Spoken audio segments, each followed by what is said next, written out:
Welcome to the deep dive. So today, we're shifting gears a bit. We're stepping away from the usual big picture analysis and getting our hands dirty, so to speak. We're digging into the planning process for a perfect, well, nearly perfect custom workspace. Specifically, we've got these notes from a hobbyist gardener, Ang, who basically decided enough was enough with their potting setup. Yeah, our mission here is really to follow the journey, how an idea for a practical solution evolves. We'll start with this really frustrating, temporary kind of fix Ang had going on, then trace it through this aha moment of inspiration to figuring out what absolutely had to be included, and then inevitably getting stuck on that classic project question. Do you build it yourself, or is there something you can just buy? Especially when you're dealing with, like, zero extra space in a cramped garage. It makes things tricky. Exactly. And this source material, Ang's Notes on Gardening, Part 681, it's actually a brilliant little case study in practical design. It really shows how these very specific sort of day-to-day annoyances, they directly shape what you decide you need. This isn't some high-level design theory. It's about getting the most function out of the least space where, honestly, every inch counts, and how long it takes to clean up really matters. Okay, let's paint a picture of this starting point, the ad hoc setup, as Ang calls it. When I read the description, a long piece of plywood on two buckets and a stool, I pictured chaos. Oh, definitely sounds precarious. Trying to do messy work, potting and whatnot. Yeah, plywood balanced on buckets and a stool. We've all done that, Yes, right? right. Rigged up something temporary that just sort of sticks around way too long. Yeah. But imagine trying to handle heavy bags of soil or delicate seedlings on something that unstable. It's asking for trouble, not exactly a Zen gardening experience. Right, plywood on buckets, that just screams instability. But was that the main issue, or is it more about how inefficient the whole thing was? That's a good question. The notes suggest that while, yeah, the wobbliness was bad, the real push for change, the catalyst, came from seeing something better. It wasn't like Ang was actively hunting for benches online. It was totally by chance. They were just coming back from the grocery store, apparently, took a quick detour into a plant nursery, and boom, saw this proper structured gardening workbench. And that single moment, seeing a real solution that obviously tackled all the problems of the plywood setup, it just flipped a switch. Suddenly, it wasn't about making do anymore. It was, okay, I need to build something like that. Ah, the classic inspiration moment. Hmm. You stumble across the perfect thing, and suddenly your current setup looks 10 times worse. Yeah. The frustration crystallizes into a specific desire. Yeah. Okay, so Ang is inspired. Now what? They had to figure out the must-haves, right? The absolute non-negotiables for this new bench. Yeah. What were the core features that would make replacing that plywood disaster actually worthwhile? Well, there were really two main things, but one was definitely the star. First, obviously, it needed a decent surface. Wide, long enough for handling plants, bags of soil, pots. Basic stuff, table stakes. But the critical feature, the absolute make or break element driving the whole custom design idea, it was the need for, and Ang is very specific here, a dedicated basin or bucket to collect all the dirt and debris.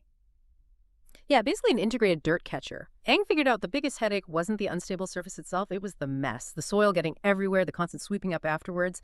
The new design had to solve that containment issue right from the start. Okay, but hang on. Is containment really more important than just having enough space to work? Yeah. I mean, if you can't even fit a big seedling tray on the bench, it doesn't matter how clean it stays, does it?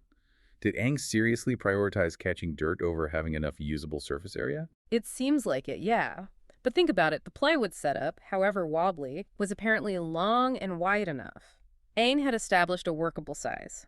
What the plywood completely failed at was managing the mess, the lack of integrated debris control. According to the notes, the cleanup after potting sometimes took just as long as the actual gardening task, maybe even longer. So by tackling the debris problem head-on, Ang was actually addressing the biggest bottleneck, the main point of friction in the whole process.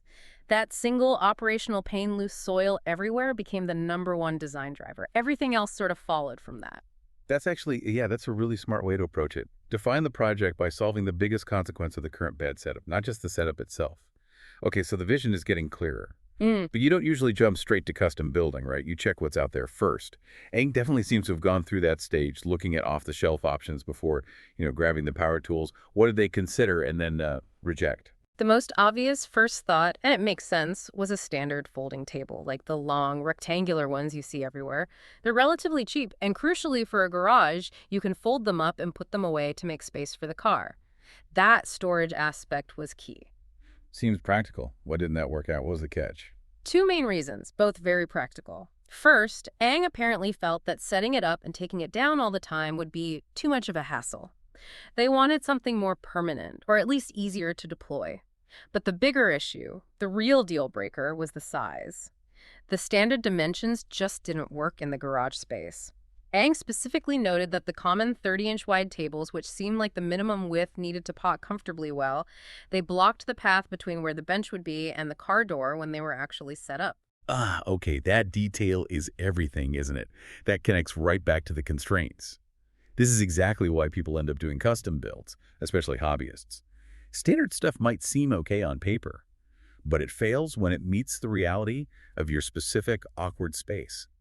So the garage limitations, needing width and clearance, basically pushed Aang away from off-the-shelf tables and back towards designing something unique. Exactly right. The constraints didn't just narrow the choices, they essentially eliminated all the generic options, forcing a more tailored approach. Okay, but then things took a bit of a twist, didn't they? Just as Aang was seemingly committed to building something custom. The notes mention this kind of light bulb moment while Aang was actually writing the post, thinking through the project. What happened there? Yeah, it's interesting. Aang was sketching out this perfect custom bench in their mind, really focusing on that integrated basin, the soil catcher, and suddenly realized that the thing they were imagining, this ideal basin component, it looked an awful lot like, well, a stainless steel basin, like the kind you see in commercial kitchens or workshops. A sturdy, ready-made basin. Huh. So after all that deliberation about custom building, Hmm. rejecting standard tables because they didn't fit, Yep.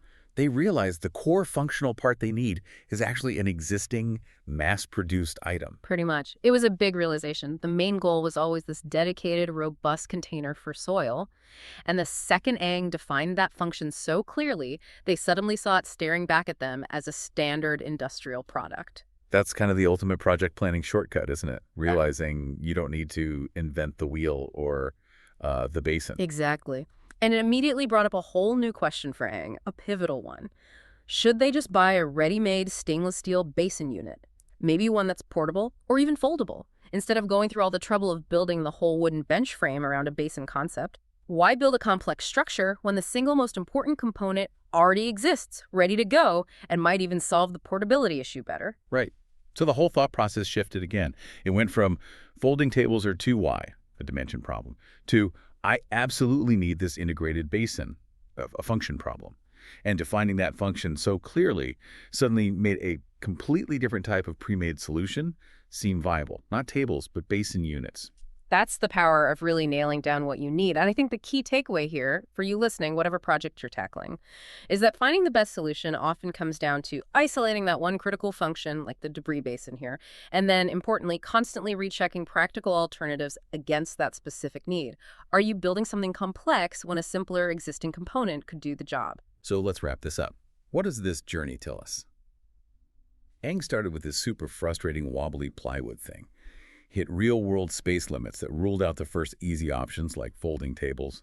And then, by focusing intensely on the biggest pain point, the mess, they ended up identifying a totally different kind of potential solution. Not the custom bench they first envisioned, necessarily, but maybe a ready-made stainless steel basin unit. It's a really useful roadmap, I think, for anyone trying to design something functional in a tight space. Define the core problem first. Absolutely. And that brings us right to the final thought and kind of leaves us with in the notes. It's this question. How often, when we're chasing that perfect custom-built solution, do we accidentally overlook a simpler, maybe portable, off-the-shelf option that does 90% of the job? Just because it isn't labeled exactly as a gardening workbench or whatever we first imagined. Maybe the most valuable part of this whole thing wasn't deciding whether to build or buy the bench in the end, but actually the planning process itself, really defining those needs and limitations that might be the real shortcut to getting what you actually need.